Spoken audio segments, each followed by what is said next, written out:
بسم اللہ الرحمن الرحیم۔ السلام علیکم پیارے دوستو، ہم امید کرتے ہیں آپ خیریت سے ہوں گے اور ہماری دعا ہے اللہ رب العزت آپ کو خیر و عافیت سے رکھے۔ دوستو، آج کی ویڈیو میں ہم آپ کو ہر بیماری سے نجات کا نبوی وظیفہ بتائیں گے۔ آج جب انسان طرح طرح کی بیماریوں اور وسوسوں کا شکار ہے اور وہ اپنے جسمانی اور معاشی مسائل کے لیے وسیلے ڈھونڈتے پھر رہے ہیں،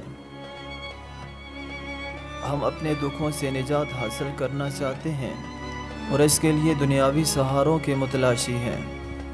قرآن مجید کو طاق پر سجا کر ہم پیروں فقیروں کے آستانوں میں اپنی تکلیفوں کا علاج ڈھونڈتے پھر رہے ہیں۔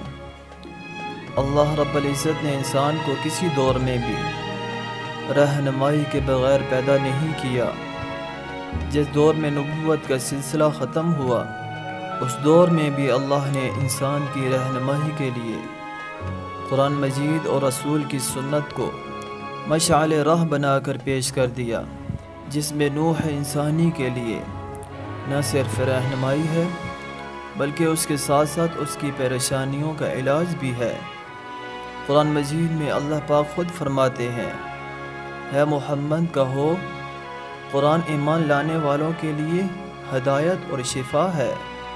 امام بغوی اور ثعلبی رحمۃ اللہ علیہ نے حضرت عبداللہ بن مسعود رضی اللہ تعالی عنہ سے روایت کیا ہے کہ ان کا گزر ایک ایسے بیمار کے پاس سے ہوا جو سخت امراض میں مبتلا تھا۔ حضرت عبداللہ بن مسعود رضی اللہ تعالی عنہ نے اس کے کان میں سورۃ المومنین کی چند آیات پڑھی، وہ اسی وقت ٹھیک ہو گیا۔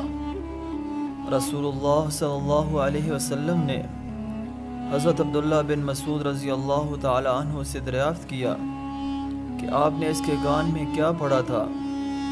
حضرت عبداللہ بن مسعود رضی اللہ تعالی عنہ نے عرض کیا کہ یہ آیتیں پڑھی تھی۔ رسول اللہ صلی اللہ علیہ وسلم نے فرمایا کہ قسم ہے اس ذات پاک کی جس کے قبضے میں میری جان ہے، اگر کوئی آدمی جو یقین رکھنے والا ہو یہ آیتیں پہاڑ پر بھی پڑھ دے تو پہاڑ جگہ سے ہٹ جائے۔ کوئی بھی نمازی پرہیزگار شخص 6 نوافل ادا کر کے سورۃ المومنون کی آیت نمبر 115 سے 118 تک جس مرض کے لیے مریض کے کان میں ایک دفعہ پڑھے گا، انشاءاللہ مریض کو کامل شفا نصیب ہو جائے گی۔ امید کرتا ہوں آپ کو آج کی ویڈیو پسند آئی ہوگی۔ اگلی ویڈیو میں پھر حاضر ہوں گا۔ اللہ نگہبان۔ السلام علیکم ورحمۃ اللہ۔